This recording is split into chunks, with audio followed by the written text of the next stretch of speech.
Hello, good evening. It's the beginning of another week. Welcome. This is Ghana Tonight. We're live from news about Desawe Kanda, also live on TV3 Ghana on Facebook and on DSTV channel 279. We're all across the world on 3news.com. I am Alfred Ocansey.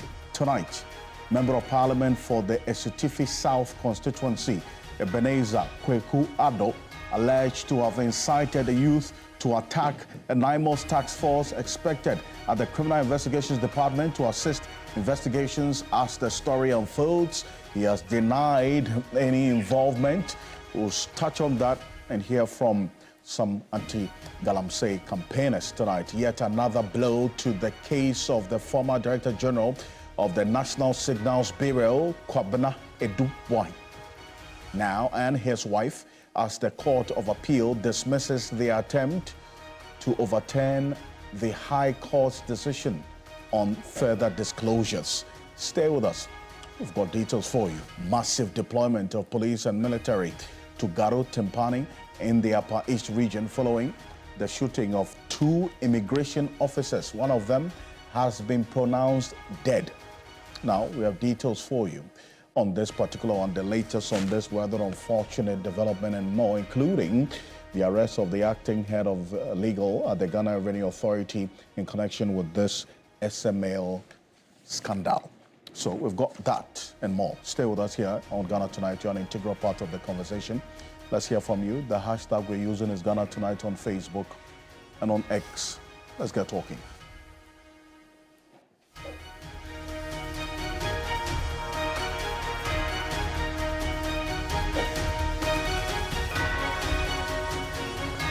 Let's settle for Ghana Brace.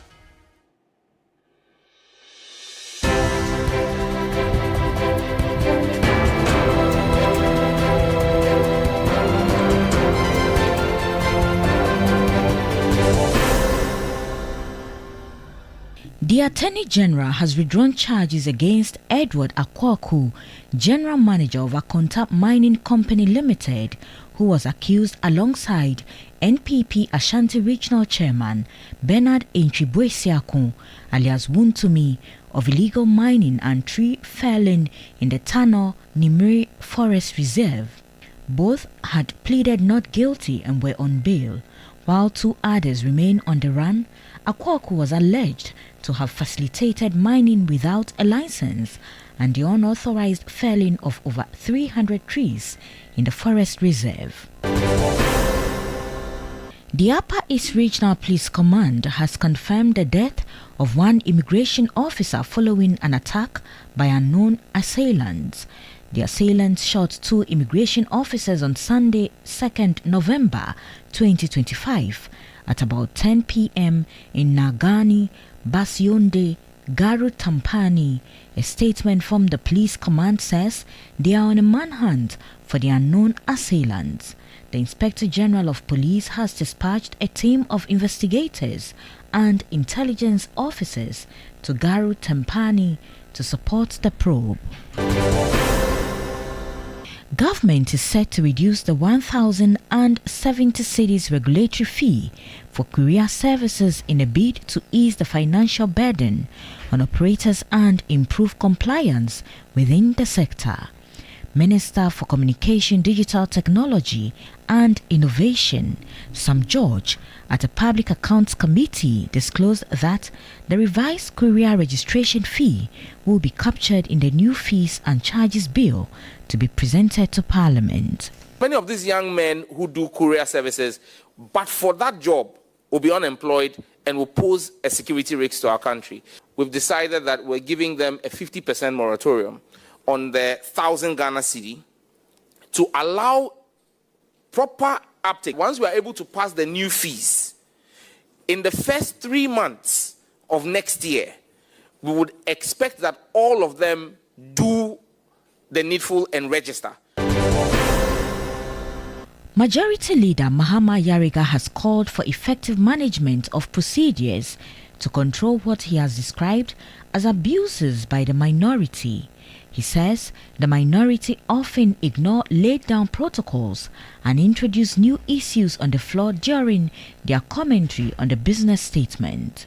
After I have read business statement, without going through the rules for introducing matters, They will use business statement as an excuse to introduce everything from archaeology to zoology. So I plead with the clerk and the speaker that let's start managing the rules properly. There is a procedure for doing everything in the chamber. The Ghana Journalists Association has expressed deep disappointment over the Attorney General's decision to discontinue the prosecution of a suspect in the 2019 murder of investigative journalist Ahmed Hussein Swale. President of the association, Albert Jumfo, says the development is a dark chapter in the country's media history, calling on the Attorney General and Police CID to provide further clarity. GJA finds it extremely worrying that after such a heinous crime that shocked the nation and the international media community, justice continued to elude the family of Ahmed Swale and the entire media fraternity. The inability of the state to bring the perpetrators of this crime to book after nearly 7 years represents a grave blot on Ghana's record as a democracy that plies itself on the rule of law and freedom of expression. It also sends a dangerous signal that crimes against journalists can go unpunished. Germany will invest some 65 million euros in Ghana's economy as it seeks new partnerships for growth and development. The visiting German President Frank-Walter announced this after holding bilateral talks with President John Mahama. Together we're working to lay the foundation for a sustainable economic development that will benefit Ghana, but I hasten to add it will also benefit Germany. And I'm happy to say that today we've also been able to bring good news, good tidings, that of course pending on the approval of the German Parliament, the Bundestag that is, Germany will again commit more than 65 million euro to Ghana in the framework of our development cooperation.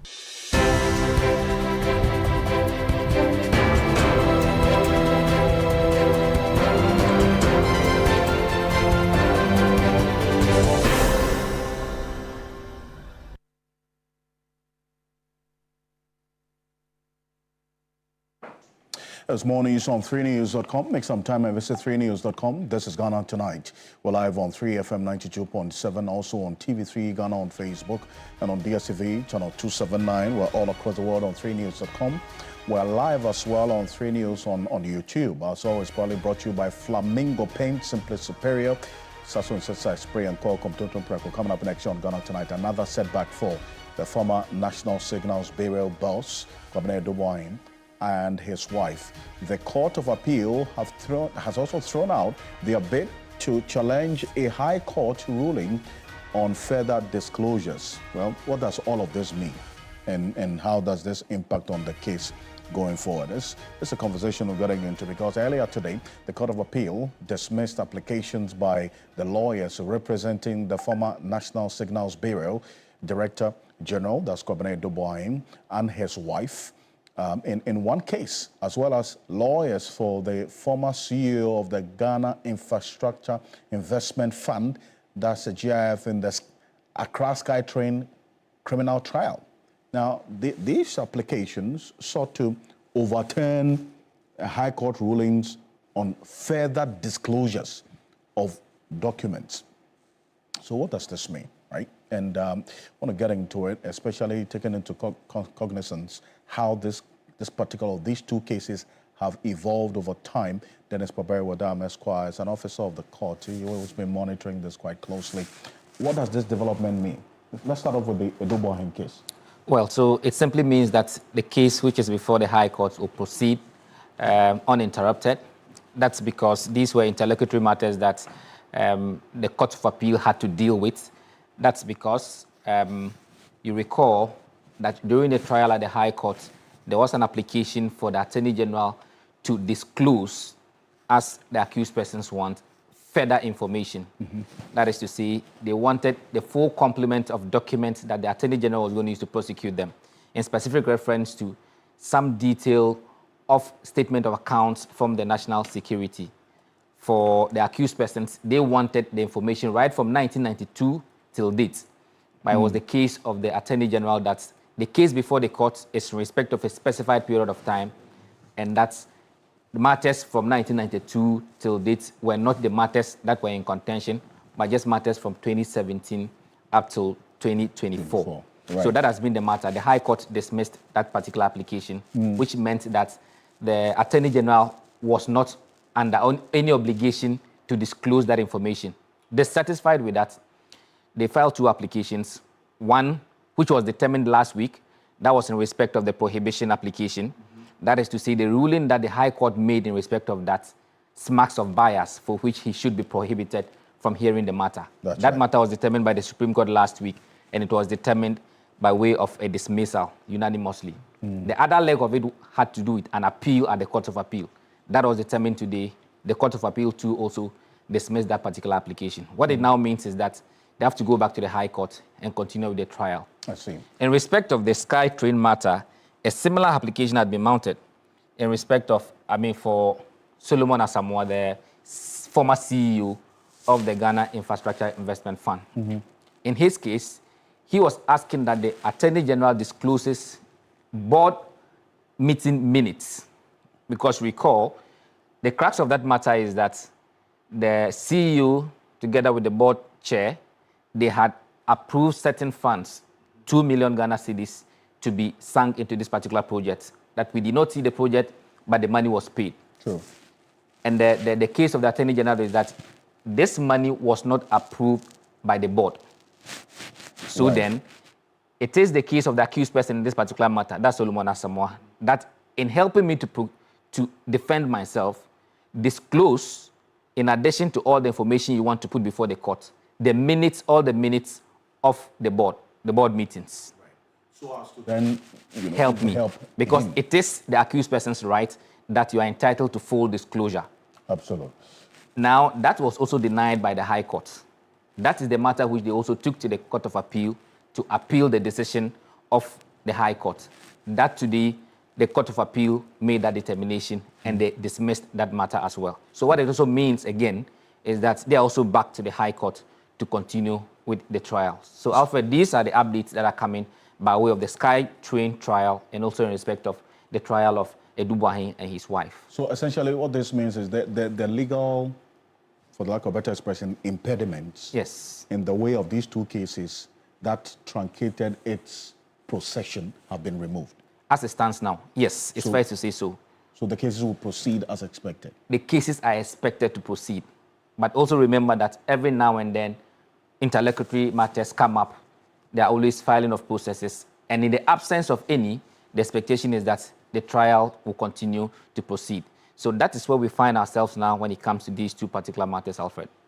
Interesting stuff. And then, so we'll see how the coming days will look like on this. Precisely. And this week, of course, we're in court on some of these matters. We are keeping our tabs on and we'll bring our viewers up to speed with the latest in respect of these matters.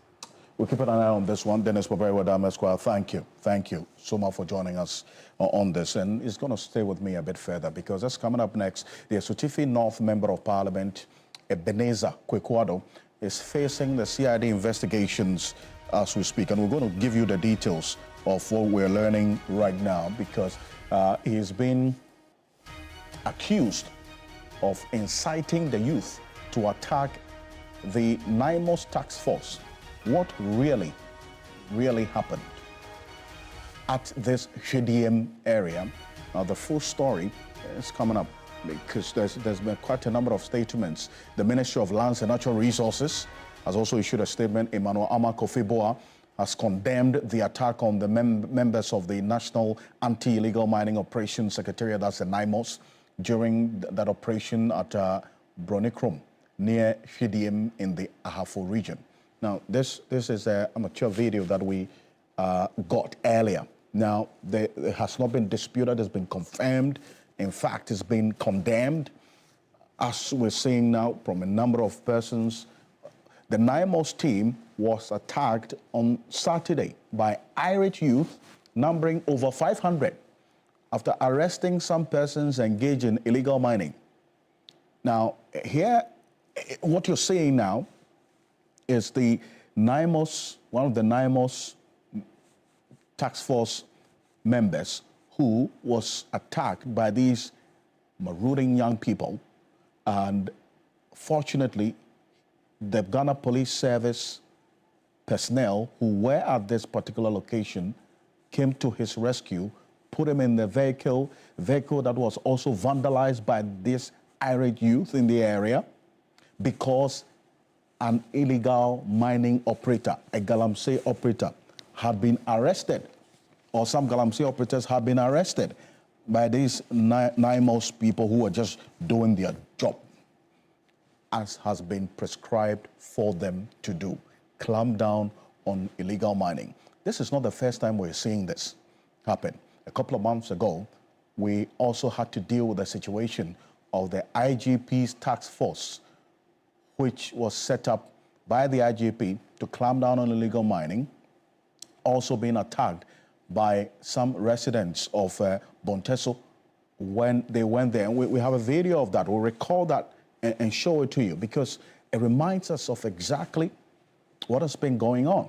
And we'll be finding out what has emboldened these people to attack the task force members who are supposed to be the ones that's clamping down on illegal mining. They are rather at the receiving end of the anger of the people. Now, if you recall, Dr. Hanabishu as well, together with some other officials of the Ghana Police Service, personnel for that matter, were also held hostage about a little over 3 months ago when they also went in there to clamp down on people who are engaged in illegal mining. And this keeps happening. So this is not the first time we're seeing this. The Member of Parliament for that area, that's the Esetufi North, Ebenezer Kwekwado, has issued a statement essentially denying his involvement. He's in the eye of the storm. He's also been explaining his side of the story. We're going to put that statement on the screen right now. And then really, we're getting to know as well that he's expected to meet the police CID tomorrow, as has been captured in the Ghana Police Service's statement on this particular issue. So this is it. This is what he put out earlier today, that on the 1st of November, he was en route to a funeral in Achrensia, that's Esutufi South, when he learned of tensions at Fidium linked to a military operation at a gold mining site.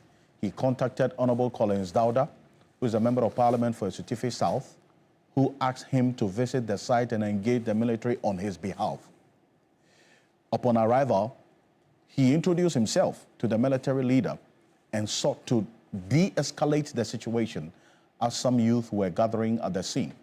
He advised all parties to move to the police station to make official statement and hand over seized items and suspects to ensure calm. At the Fidium police station, he worked alongside the military, police officers, NIB operatives, and other security personnel as statements were taken. He invited the Zongo chief of Fidium to help restore peace. The chief later transported some military officers in his vehicle. After he, Honorable Ado, left for other funerals, the Zongo chief's vehicle was attacked with its rear glass smashed. He denied inciting the youth or obstructing any security operation, emphasizing his actions were guided by the need to maintain peace and order. He expressed disappointment that the police reported did not acknowledge his efforts in calming the situation. He urged the public to disregard the false reports meant to tarnish his image. He's also reaffirmed his commitment to law, order, and the safety of his constituents. Now, we'll tell you why he's faulting the police for not capturing, as he put it in his words, his effort to try and calm the situation. Well, because the police were quite clear. He has to report to the CID tomorrow to make a statement beyond what he has put in the public. Engineer Dr. Kenashigbe is joining us right now on Zoom. He is the leader of the Ghana Coalition against Galamsey. He's joining us right now. Engineer, thank you for joining us here on Ghana Tonight. You've heard me read the narrative of the Member of Parliament who is in the eye of storm right now, and then also what the CID, in fact, the police statement is asking him to come and do. You have seen this video and what it captures. Clearly, the attack on this NIMOS official troubling, isn't it, in the midst of all of these different narratives we are hearing. If you can unmute for me. If you can unmute for me. Recalling the fact that we've had these mob attacks on state officials who are doing their legitimate functions. And the unfortunate thing is that in the past, you know, the two incidents that you've mentioned, we have not seen what has happened to these people who have been involved in it. In those situations, there were video footages of the elements that are involved in it, but nothing tends to happen. And so for me, it is important that in this particular situation, we need to let everybody in Ghana know that nobody is above the state institution. And when the state is acting with the powers that we've all given to them. And it's important that the state acts with the toughness that is required to ensure that criminal elements like those that we've seen who are involved in this particular activity do not get away with it. Let's not forget so quickly that General Mahama lost his life in a situation like this. And again, in the situation in Bontresso, the police people also acted with a lot of caution because they had a lot of firepower that they could have used. In this situation as well, you have a colonel who is involved in it, and by his training and all of that, restrained his people. And so we did not have any bloodbath. We should not wait, and then the situation would then escalate. And then you have some military people who would be attacked, who might not be able to restrain themselves, and then we would have casualties. So it is important that we deal with this situation. So we've seen the statement issued by the police. I've seen a few statements or some information also put out by the team from NIMAS. And then we've had the MP as well. And so for me, it's good that the IGP is inviting the MP. I've also seen the Honorable Minister for Lands and Natural Resources also issue a statement and talking about the fact that, you know, these issues will be dealt with. It is very important that we get to the bottom of this particular issue, and everybody who is involved, who can be identified, should be dealt with the full rigors of the law. All the evidence that have been gathered, everybody who's been arrested, the people who are behind that particular activity, do they have a permit? Are they working according to their permit? We need to emphasize that, ensure that all of that is done, and they ought to be punished. They ought to be punished. So it is so important. The coalition, I'm out of town, but the coalition is working on a statement.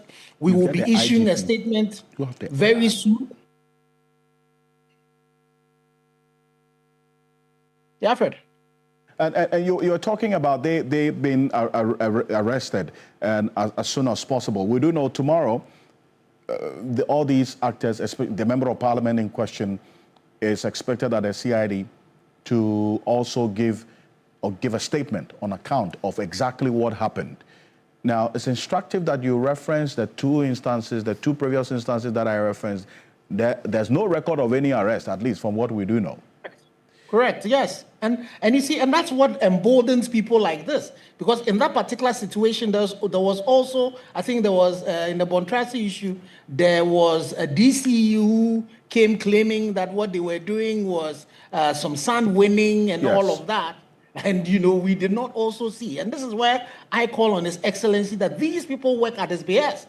So when you have a DCU or an MC who is in a particular area when this thing happens, and instead of him supporting the police people who are state actors, come to support the community, and nothing happens to that MC after that incident, nobody in that community is also arrested. You have also the situation of Anabisu as well, where the police officer who is involved, who was supposed to have, you know, gotten the mob to attempt to attack Anabisu, we don't hear anything happening to all of them.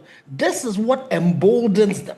Fortunately for us, crime do not have a time bar. So it is important that we, in all of these issues, we go back and deal with the perpetuators of this, the people who are behind it. And we have video footage of all of these people. We should be able to identify them.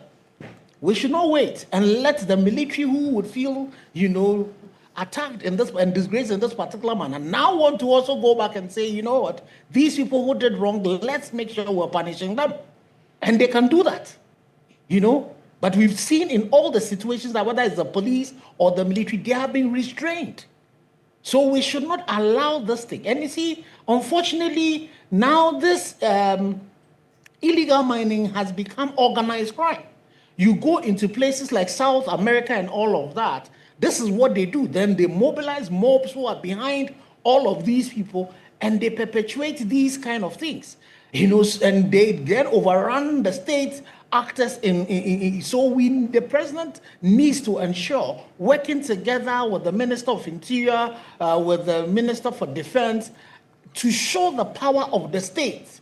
We need to show it to these criminal elements and tell them that there's no space for them to be able to hide.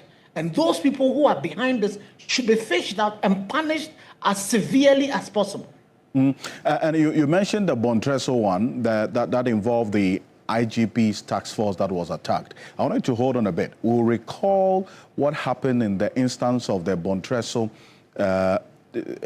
incident, where the IGP's task force that was set up to fight Galamsey was also attacked by the residents in the area because they had gone there to clamp down on illegal mining activities. In fact, they impounded on some excavators, destroyed some chamfans, and then also picked a few people up.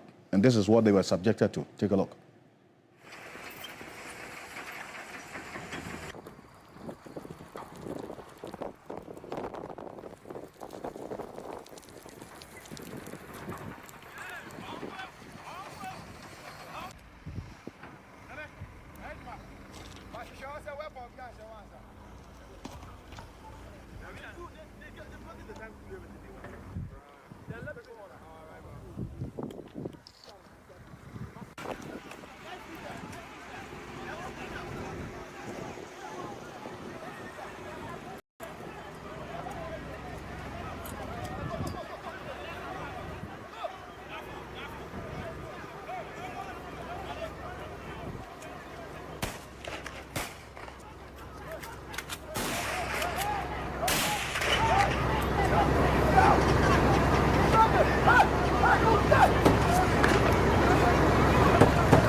So, Engineer, there you have it. And this incident happened. In fact, he had to take, as you indicated, there's been some level of restraint in all three instances.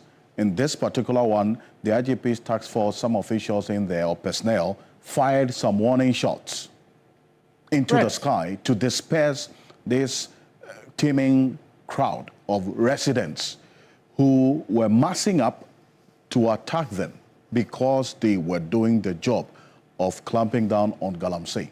The minister in charge of lands and natural resources, Emmanuel Makofebo, has issued a statement. And Engineer, if you indulge me, I'm going to read it because it tells what the next step should be. It says that subsequently, there's been meetings with the Speaker of Parliament and the Minister for the Interior for the conduct of swift and rigorous investigation into this unfortunate circumstance. And this is in line with government's commitment to bring to book all perpetrators who aid, support, or front the continuous decimation of the environment. Does this give you any sense of confidence that, based on at least what he has indicated, that there's going to be swift and rigorous investigation into this matter? The Minister of the Interior has been brought into this to be able to at least clamp down on the persons who masterminded this act. I think this is comforting, and especially, again, that's why I say you see the statement from the minister. You also hear the statement from the police and how swift those responses have been. And then, the indications from even NIMAS themselves, that I have seen, which then means that something is really going to happen. But the thing about it, again, is that, Alfred, people like yourselves, the media, which is the fourth estate in the realm, we need to be able to put some pressure to make sure that we are getting action. We're getting some action. the Bontresu issues, the past issues and all of that. We should not let all of these things rest, because these criminal minds are just becoming more and more brazen in their attacks. You know, they go to a police station, look at them, even in the presence of the police, look at what it is that they are doing. And so if we don't tame these things, we will get to a point where, you know, these criminals will take over our nation. They will start district by district. By the time we see it, we become a banana republic. So it is important that His Excellency, the President, working through his ministers, fortunately, 2 of his ministers have been called on, the Speaker of Parliament have been called on, you know, the IGP has been brought in. Then we need to be able to not only let justice be done, but it should also be seen to be done. We need to be rounding up all the people who are involved. I'm happy that the National Investigation Bureau were also there. They would be able to tell us, use intelligence to be able to pick these criminal elements who are involved in all of this and make sure that we are getting some punishment, some sanctions. And it's important that we need to speak to the people as well. We should stop allowing these criminal elements to use us to be able to perpetuate their own crimes. And that's why, for me, Alfred, it's important that the people who are arrested, the people who came to the place, those who are driving all of those exhibits that are involved, we need to arrest them. The EPA, the Minerals Commission, needs to come and help us quickly. Because you see, NIMOS, they are experienced. They know the modus operandi of these criminal elements. The laws as we have them, there's a buffer between when you're mining and the roads. So when these people are mining close to the road, it is very likely that they do not have any permit, and there's an illegality that is happening. So we need to start right from the place where the people who are mining, the people who came and said they were the owners of the concession in consideration, all the way to the people who masked up, and make sure that we're punishing them. But we need to also recognize the Zongo chief who also came in and also helped in the situation. All of these people also need to be identified and applauded for the good works that they did. But those who have done wrong, they should also be punished. But again, for the MP, I would say that he's innocent until proven guilty. So once there's an invitation of the IGP of him, that investigation should be done, and done very rigorously, and the truth be put out, and all those who are involved in it be punished. I do appreciate you. Thank you. Thank you for joining us. At least there's video evidence, right? What that Right. video that's gone viral can be tendered in as evidence. Some people's faces have been identified in there. That will be a very good starting point, is it not? Definitely, and so immediately Right. those are the people that I'll be expecting that the Bono, police command, working together with the police headquarters, will start picking these people up this very evening. Fortunately, the NIB were also there as well, so they would be able to use intelligence to start picking all of these people and bringing them to Accra, and making sure that we are throwing the book at them. And we should make sure that within that, as we are throwing the Act 995 at them, that minimum 15 years, these people should be facing that. And we should also make sure that we're going after the kingpins, the people who came there with all those vehicles and all of those vehicles should also be seized as Right. part of the evidence in terms of the prosecution that we're going to do. As I said, the coalition, we will be issuing a statement very soon. We'll also be petitioning the IGP and His Excellency the President as well, to make sure we can make sure that our people, the NIMASs who we have put, And all who the put their others. lives exactly are protected. Perfect. Stay with me, engineer. Stay with me, because there's another development I'm going to seek your thoughts on. But this is what Alhaji Collins Dauda, whose name has been mentioned in this particular incident, he put out a statement earlier, also seeking to clarify exactly how he got involved. He says when the calls kept coming, the Stephen North MP contacted me saying he was coming for a funeral in my constituency. Quote, I pleaded with him, giving his position to go back and speak with the commander of the team, hoping he would be able to get a briefing. He did not initially plan to go. He only became involved because I asked him to. That's what Collins Dauda said. I did not instruct the commander to release anyone arrested. If he is a Catholic, he should swear with his rosary. If not, he can use his Bible. I am willing to hold the Quran and swear. The conversation was not even completed, and the line dropped. I did not give any instructions to release the suspects. So that's Alhaji Collins Dauda. He's gone to that length, in that extent, to bring in all of these elements to, as it were, assert his innocence, for the lack of a better expression in this. But all of this is subject to police investigation. So as you indicated, yes, they are innocent until proven guilty. We'll see how tomorrow goes. But there's one that would interest you, because you, together with Martin Pebu, Adam Senanu, you all petitioned the CID, right, on the Ghana Police Service on this Akunta mining matter, right? The Attorney General, correct, Dr. Dominic Ayine, yes, he took interest in this matter. Now, this case is now proceeding, but there's been a development because he has filed a notice to withdraw the charges against the fourth accused, Edward Akwaku, General Manager of Akunta Mining, after he offered to testify as a prosecution witness. I mean, you're a key architect in this particular case, as it were. How does this strike you, the development that the Attorney General and the decision is taking? Well, the Attorney General is a very experienced lawyer, litigant, before becoming Attorney General. And so if he gets a situation where he would get one of the accused to become a prosecution witness, I'm pretty sure he will be in the right space to be able to do that.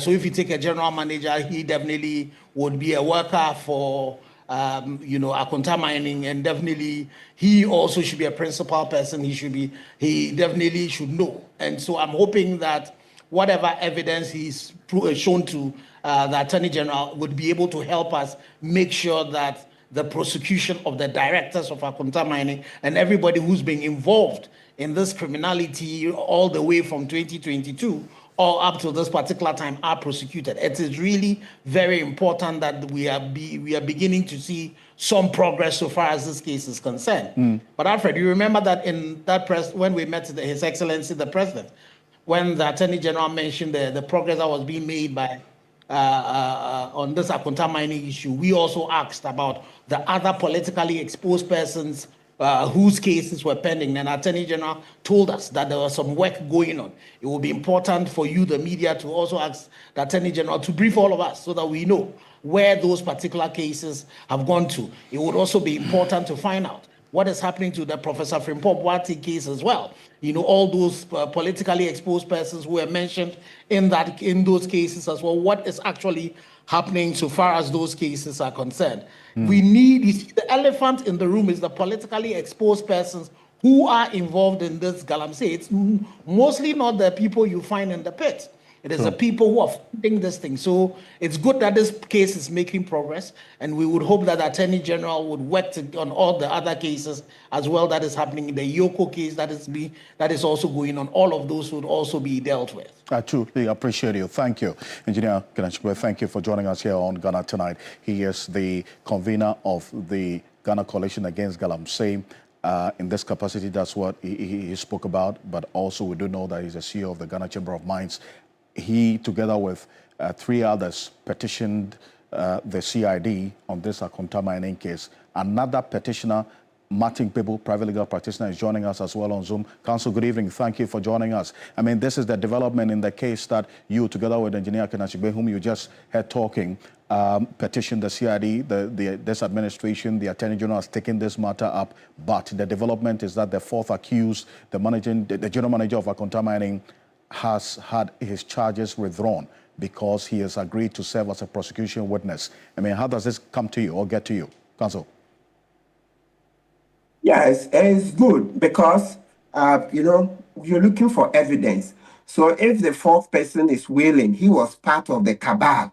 He was part of Bernard Buesuaku's inner circle, director of Akunta Mining. So he has close evidence. So it's better you give him his freedom so that he can help to nail the rest of the persons involved. So that is good. It tells you, Dr. Ayine, like we've been saying, very clear-minded. It tells you that what Akwaku is bringing on is really worth it. It's worth it because Dr. Ayine knows that if it's not worth it, the public will ask for his blood. So he would not lightly bring on Akwaku as a prosecution witness if his evidence is not worth it. Perfect. I thank you so much. And Engineer Ashibe, I'll discharge you now. Thank you for joining us. But Lawyer Matikbebo, stay with me because I need you more on the next issue that's coming up next. Acting head of legal at the Ghana Revenue Authority has been arrested over the controversial SML deal. Now, what's behind the investigation?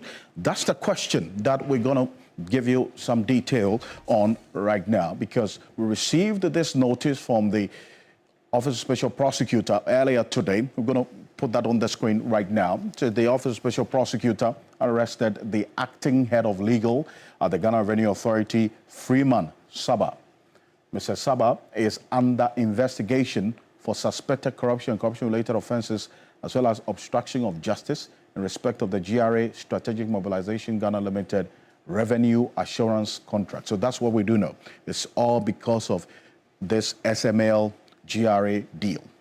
That's essentially what the details have it. In fact, what we're learning right now is that there's some areas of concern and impact for the OSP in looking into Freeman Saba's involvement in this GRA SML deal, suspected corruption and corruption-related offenses, critical charge of obstruction of justice, all in relation to this GRA SML deal.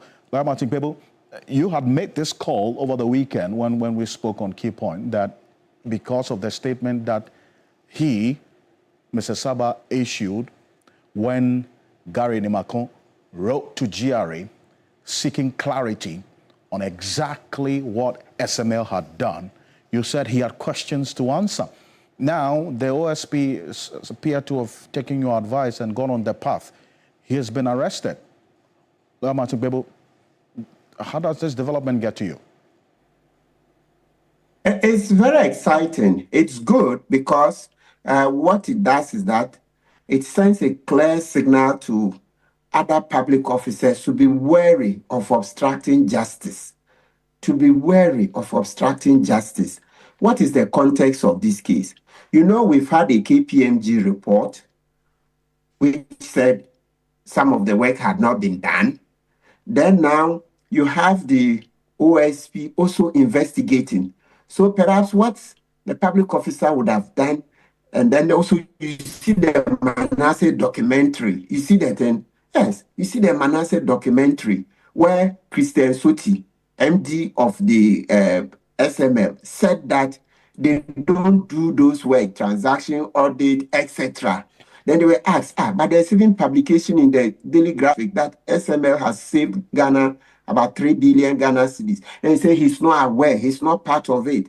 Then you watch the documentary, then you see the head of IT of SML, a certain Moa, right? So, I mean, but you see him in the documentary, I mean, a picture is worth 1,000 words.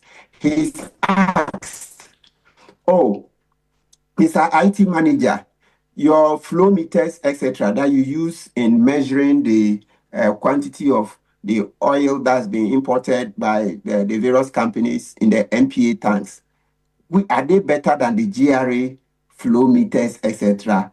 Then he says, no. The GRA and MPA flow meters and other equipment are better.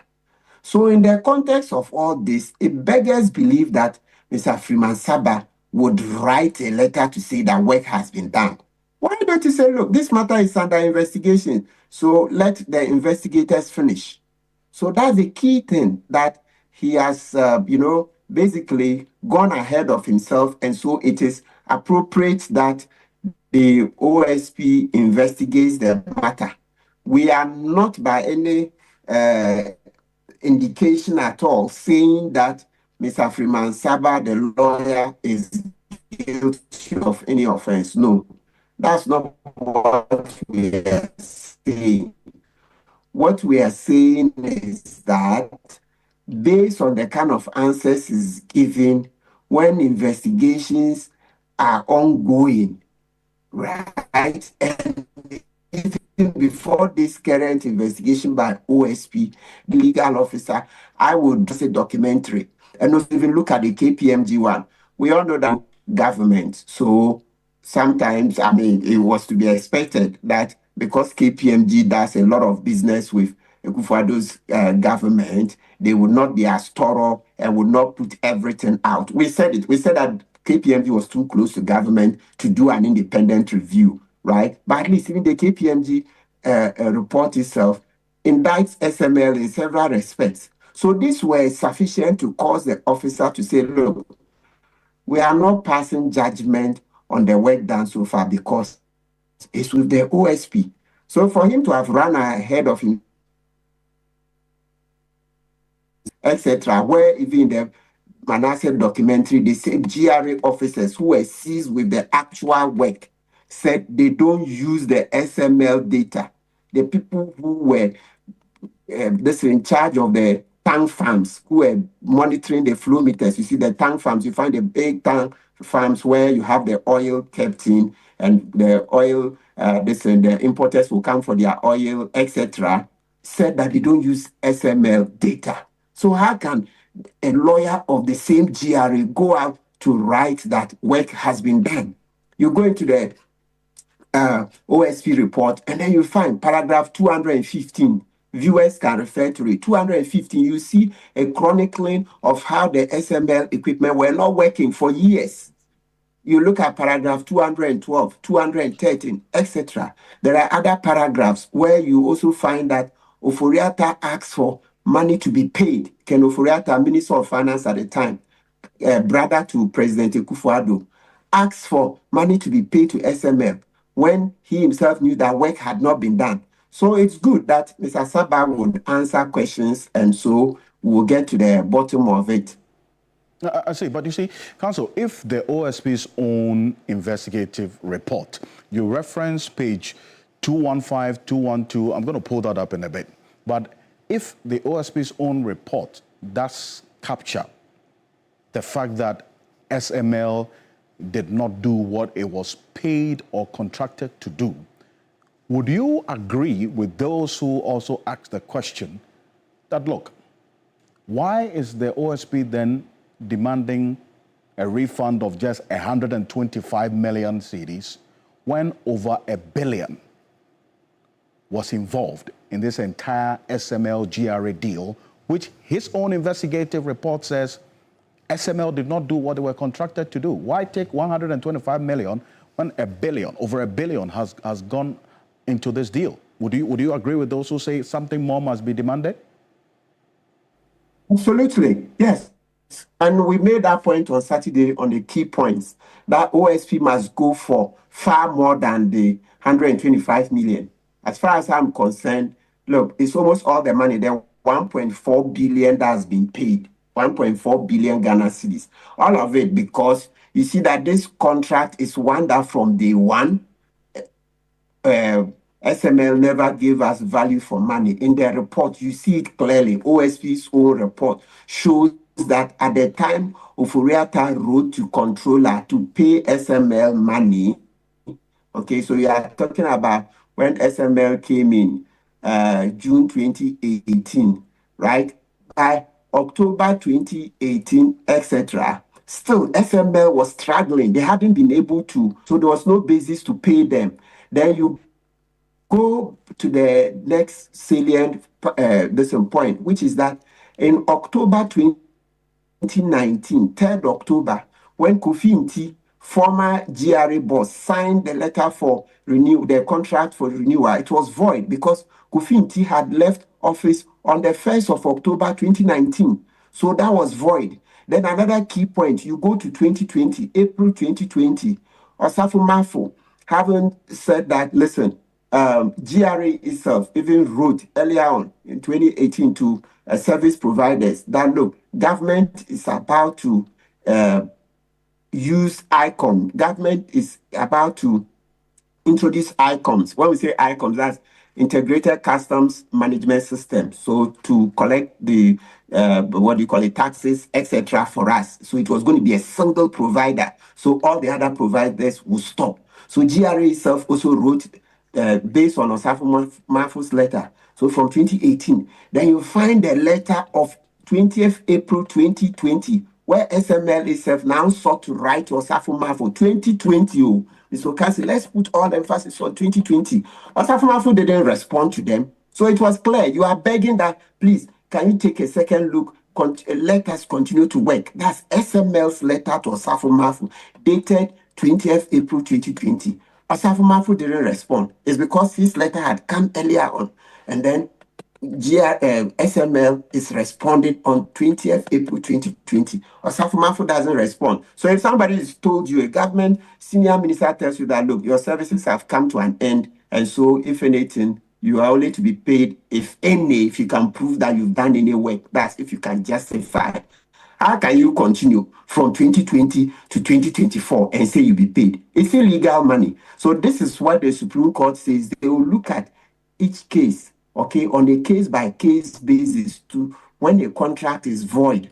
That's the contract doesn't exist. It is tainted by illegalities. I think this one is likely the Supreme Court to say no money should be paid. Right. Because Osafo Mafu's letter was clear and icons was brought in. And also we've already made the point that SML didn't even have any good equipment anyway. Their equipment were bad. They were obsolete. Their own managers and MD said it. So when a company's own MD and IT manager say, look, the MD says we don't do this work. IT manager says our equipment. And indeed, that's all what you reference is captured in this OSP investigation report. The 200.213, 215, all of this that you reference is in there. The full complement of it you'll find on 3news.com. We're back shortly after this quick break. Stay with us. This is Ghana Tonight.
Yes, next. Hey, Nadia Benson, some more. Me didn't tum. Mr. Friend, Calico, just call me cockroach. Now, Mr. Friend, me once now. Hey, that's you. Improve car. Yeah. Captain, mosquito, double the accent.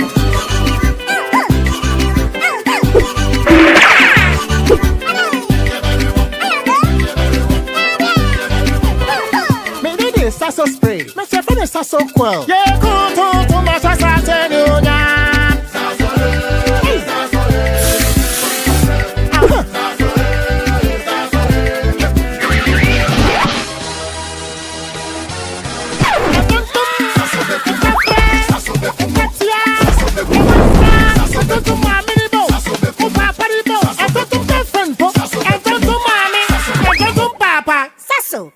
Tum preko.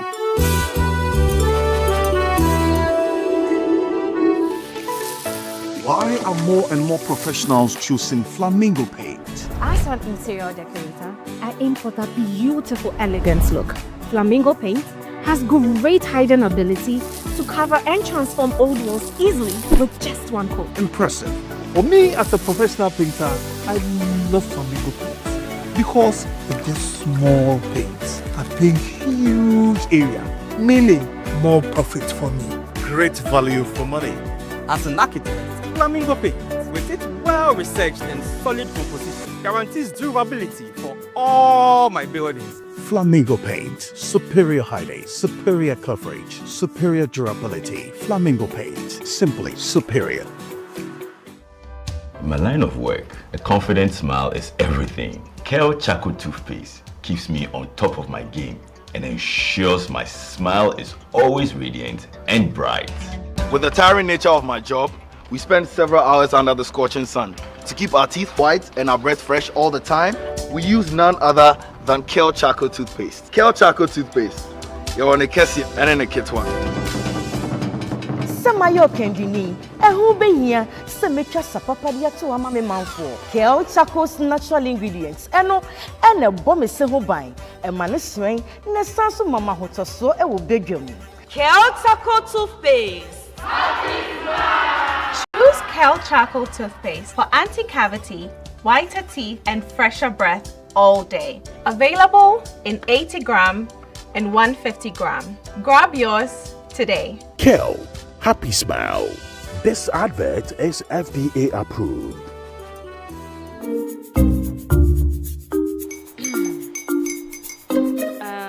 Kwame and his uncle are almost here. Wait a minute. This one too, your friend Kwame. Wait, Kwame. As in the same Kwame again? Yes, Mommy. I'm the second coming. Into all this tension, just to reintroduce that broke boy from Kaswa. Why would you deceive the family like this again? Now I understand the whole delay. Trotro from Kaswa, dear. Why wouldn't he be late? Obeying later. Of course.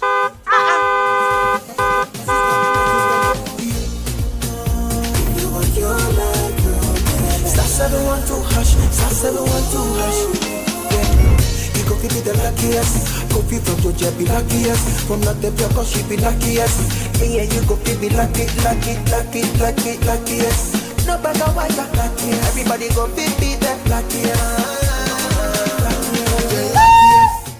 That's Kwame!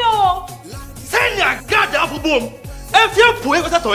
So would the coming of the son of man be. Hey. Is that his car? Ha! Even now, your shadow the way designer. I use my own mouth to reject him. Oh, this is my mouth. Look at that. Kwame, my son. Now, tell me the truth.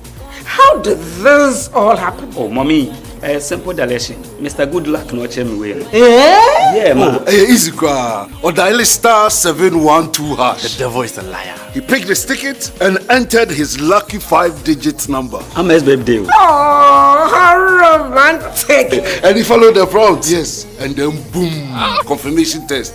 I'm quick, pick 5 numbers for me, okay? I'm feeling like 7. Dial star 712 hash. Choose your ticket. Enter your lucky number. Follow the prompt and let destiny handle the You see how they love you now? Yo, do you have family payment? Before December, maybe release a motivational album. Patapa, my super.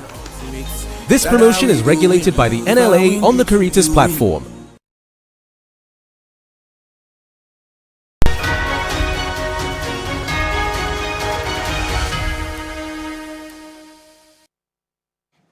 Welcome back. This is Ghana Tonight. An unfortunate development in the Upper East region as its regional police command has confirmed the death of one immigration officer following an attack by unknown assailants. The assailants shot 2 immigration officers on Sunday, 2nd November, that was yesterday, at about 10 p.m.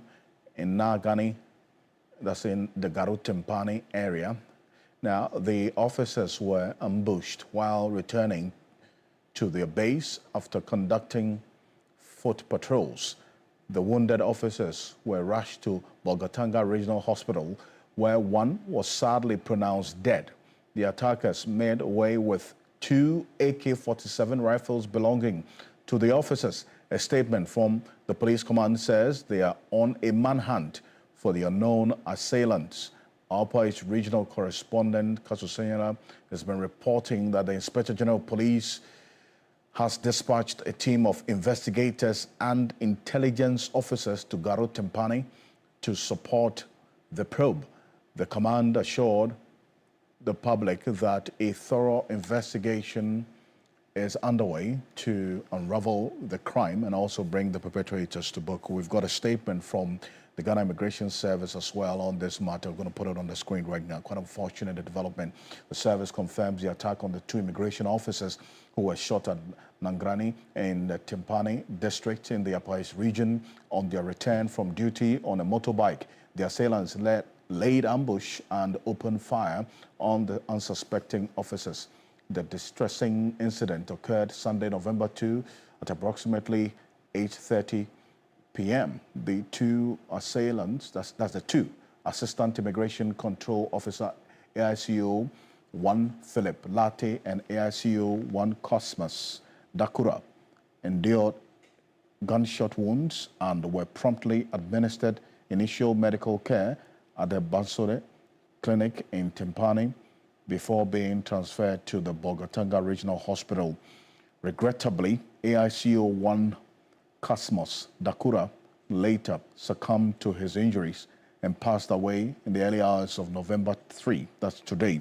The Ghana Immigration Service, in collaboration with the Ghana Police Service, is actively investigating the circumstances surrounding this incident. Additional updates will be shared as more information emerges. On another sad note, I want to say thank you for staying with us here on Ghana Tonight. It's raining heavily in some parts of the capital, so if you're watching us, please keep safe. We're getting reports from the Legon area, the Okponglo, some flooding on the road and all. And this rains accompanied by some thunderstorm activity in many parts of the capital. So please keep safe if you're on the road. Thank you. I am Alfred Ocansey. Have a good night. Ghana Tonight is brought to you by Flamingo Paint. Superior durability, superior hiding, superior coverage, simply superior. Sasso Insect